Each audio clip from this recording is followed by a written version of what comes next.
Siyanamkela Avalanche of Grace, igama lam ndithenjiwe molweni. Namhlanje siza nelizwe elizakukhuthaza elizakomeleza. Sizalifumana kwincwadi kaYoshua we-14. Sizaqala kwivesi yesithandathu apho sizawuva igokra elinguKhalebi. uKhalebi simkhumbule uba ngomnye wabahloli abathunywayo uma bayohlola iKanani. Wayehamba noYoshua ethunywa uMoses kwindlela yamaSirayeli, basisakhumbula kakuhle. Kodwa namhlanje usuka kwivesi yesithandathu sizawumva uKhalebi 85 kudala. Sizamva eyokhumbuza uYoshua ngesithembiso esenzeka iminyaka 45 years ago. Usakhumbula into ethetha into yoba uYoshua wahlala phezu kwesithembiso for 45 years, ehleli phezu kwesithembiso. Namhlanje sizawuke sifumane laa moya kaKhalebi, sizawureceiva Caleb spirit namhlanje, into yokuba masihlale phezu kwesithembiso sikaYehova ezimpilweni zethu, singasuki izithembiso zingafezekiswanga. Sifunde ukunyamezela, sifunde ukumthemba uYehova, ngoba uKhalebi wayemthembile uYehova. Believed God wholeheartedly, inhliziyo yakhe yonke, ekholwa ukuba nje apha khoyo akayedwanga unoYehova. benoYoshua bathi abanye bebona into yoba kwela lizwe, bathi hayi elaa lizwe esinalifumana elaa lizwe, amadonga akhona amade, aqinile, omelela, abantu baphaya bade, zisigebenga abantu baphaya.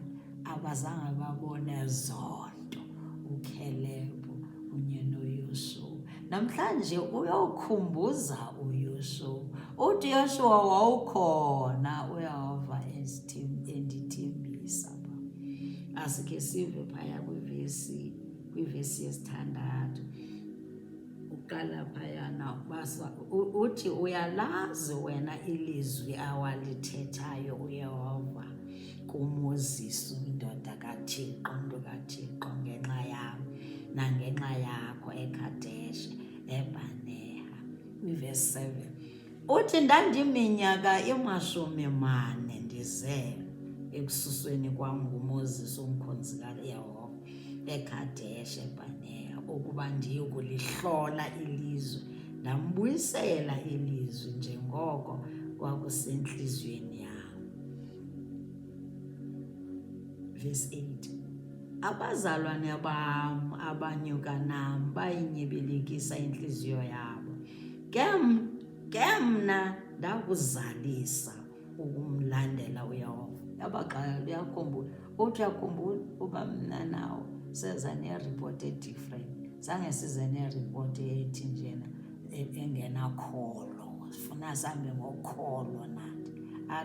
Athi kuye, aba bazalwane sasihamba nabo aba10 zange bayibone into esayibonayo, zange bahlale phezu kwesithembiso. Thina sasithenjisiwe nguYehova ukuba lilizwe lethu eli laseKanani. Uzayokhumbuza ke uMoses. Uvesi 9, wafunga ke uMoses ngaloo mini esithi, nene ilizwe elinyathelwe lunyawo lwakho loba lilifa lakho neloonyana bakho kude kuse ekuphakadeni, ngokuba ukuzalisile ukumlandela uYehova. Usakhumbula na? Uyamxelela ukuthi uyakhumbula into yoba kwathiwa elaa lizwe selinyatheleyo izawuba lilizwe lethu nabantwana bethu, lilizwe lilifa lethu. Uyomkhumbuza ngelifa lakhe uYoshua. Verse 10 uthi, khangela ke ngoku uYehova undisindisile njengoko watshoyo. le minyaka 45 undisindisile uYehova kuyo yonke le 45 years. Wandigcina, wandilondoloza, wandiphephisa. uCaleb wayemthembile uYehova.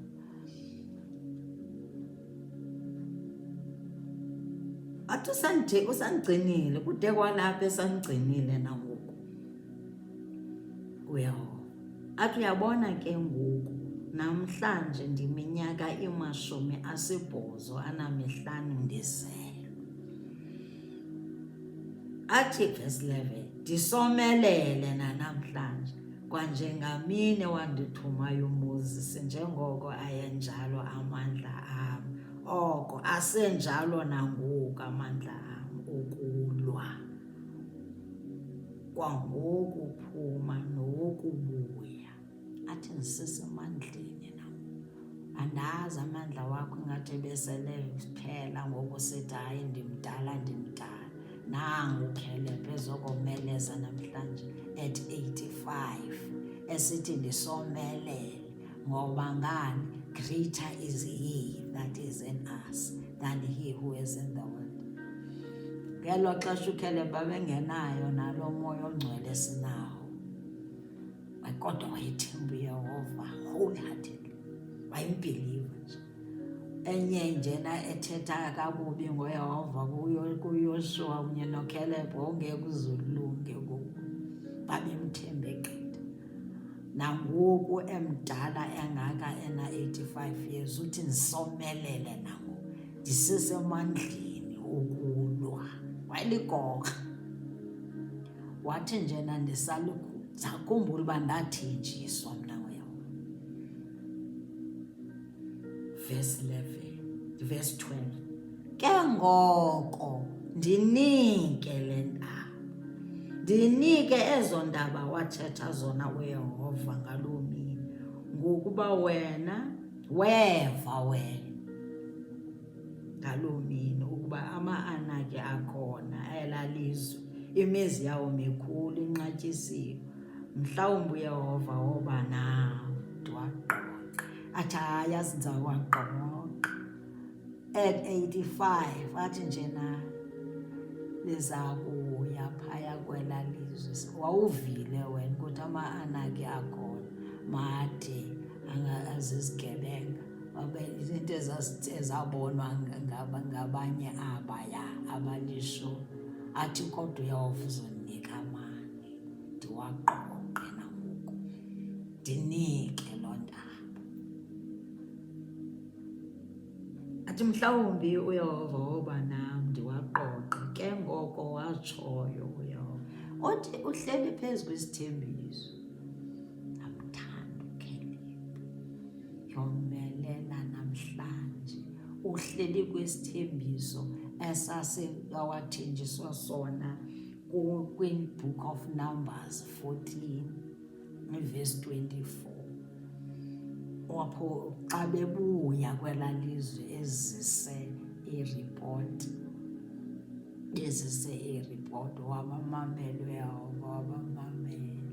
Wathi uYehova, ke yena umkhonzi wam uCaleb, ngenxa enokuba enomoya wombi, wakholosa ukundilandela, ndiya kumfikisa ezweni ebeye kulo, lihluthwe yimbewu yakhe. Akhe siboneni umzekelo omhle kuCaleb. uCaleb wathemba uYehova ngenhliziyo yakhe yonke, wamlandela uYehova. Masivuseleleke namhlanje, singabe sithi hayi thina sibadala ngoku, kwakudala sisenza levangeli, kwakudala simthembile uYehova. Siyeke izinto ekufuneka sizifumane kuYehova ngokolo. uYehova ufuna usinika i-long life thina ngoku sithi siyanikezela.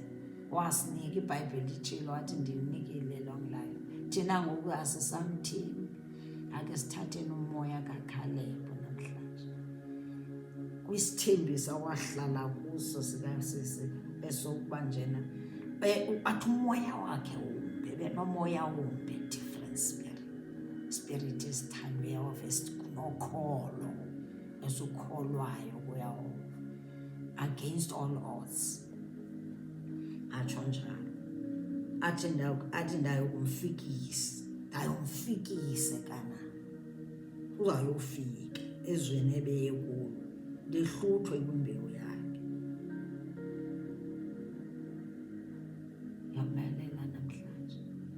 Yomelela namhlanje kodwa ilizwi elikhulu emasilifunde okwesibili Yesu ukuba uYesu utheni. uYesu kuMark 11 verse 23 uthe kufuneka sithethe nentaba. Kwezi ntaba kufuneka sithethe nazo thina ngokwethu. Uthi uYesu sithi funquleka, thetha nale high blood pressure, thetha nayo, thetha nale depression. Ungeva bekudiscourage besithi nje na Yesu ilizwi uzawuhlala udepressed. Ilizwi liyasebenza. Uthi uYesu uthi kuMark 11:23 uthi thetha nale ndaba, thetha nezo ndaba, thetha iintaba zininzi, iintaba zezifo, iintaba zizilingo, iintaba ziyimiqobo eme phambi kwakho, phambi koba ufumane isithembiso sakho, phambi koba ufumane i-breakthrough yakho. uYesu uthi nje thetha naye ndaba. Utsho uthi wendaba funquleka uyoziphoselwandle. Iindaba zizilingo ezilwa nathi. Abazali bethu zange bakwazi ukulwa nezi ndaba. Ezi ndaba zisele kuthi. Uzathi hayi zahlula umama na zamhlula umama umocking. Sumoka ukutsho ukuthi njena eyahlula umama mina ezinhlula, ezahlula abazala ezinhlula. Wendaba funquleka uyoziphoselwandle. Uthi uYesu ke singathandabuzi. Uthi ungathandabuzi, thethe ngenhliziyo yakho yonke, ukholwe ngenhliziyo yakho yonke, kholwe uthethe. Into ebalulekileyo uba masithethe kwi-end times. Utsho uthi wendaba funquleka uhambe uyoziphoselwandle. We-depression funquleka phuma empilweni yakho uyoziphoselwandle. You-high blood uzibize zonke zizifo. You-HIV uyawuva ngeke azaniphiwe i-HIV akacingi uThixo mphiwe izifo. Utsho uthi akacingi uThixo mthembile. Funquleka uyoziphoselwandle usuke ku. Sifumana amandla uKhelebu igoqa ndoda yakaThixo. Hallelujah. Eyamthemba uThixo 45 years yonke. Wathi xa ndandithunywe nguYehova was 40 years. Namhlanje ndi-85 years. Athi give me this mountain. Give me this mountain. Athi uYehova uzandipha amandla ndiyokulwa.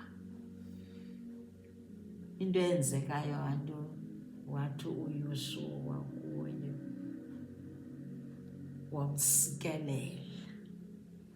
wamsikelela wamnika iHebhroni uKhalebu unyana kaYefune ukuba ibe lilifa lakhe. Wayeyofuna ilifa labantwana bakhe. Wathi andizufa abantwana bam basale bengenalifa, bahlale bengenanto. Ilwa, nyamezela, wenzela abantwana bakho bangalwi izimpi ebezimele uba zilwe nguwe. Masingayivumi loo nto. Iintshaba ekumele uba sizilwile thina sithi hayi sisiya abantwana bethu neengxaki, bambelela kuYehova for loko kanye. Masithembe uYehova ngeentliziyo zethu zonke, kwenzela into ukuthi singashiyi abantwana bethu edakeni, singashiyi abantwana bethu engxakini, babe bezibuza bezothi hayi kwakuthini bekwenzeke ntoni. Yima yomelela ilizwi litshilo isithembiso sikaYesu. kuMateyu 24 verse 13, wathi uba sikhe sanyamezela kwade kwasekupheleni sosindiso. Nyamezela, sinomzekelo omhle onguKaleb owanyamezelayo kwade kwasekupheleni. Watsho wathi at 85, wathi give me this mountain, wathi give me this mountain, wathi inheritance yam yalifuna, izithembiso zam ndiyosifuna. Wasikelelwa ke kuYoshua, kodwa ugqiba wamnika iHebron. Yava, hallelujah. Verse 14, ngenxa yoko iHebron yaba lilifa likaKaleb unyana kaYefune umKenazi unanamhla, ngenxa nokuba wazalisayo ukumlandela uYehova uThixo kaIsrayeli. Walandela uThixo kaIsrayeli, wamamela neyiphi na ithethayo. Nathi masivuseleleke, nayiphi na ethethwayo iBhayibhile masiyithembeni, simnyamezele, sinyamezele yonke loo minyaka. NjengoKaleb wanyamezela, wahamba noYehova oke emthembile 45 years yonke, emthembile. At 85, ungathi umdala izosikhuthaza yoba singathi hayi sibadala thina. Mbufune yilwa impi, noma yiphutha lawo, awungabulengwaye ukuthi hayi namashiywa ngabazali bam. Awaveli kuYehova. Uba ayiveli kuYehova, ungakulingi uyamkele. Uthi Yehova undipha amandla, uthi uyentaba funqule kuhambe uyoziphoselwa. Khathana noba yindaba yanto, funqule uyoziphoselwa ngegama likaJesu Kristu. Yomelela zizokhuthaza ngaleli bali likaKaleb.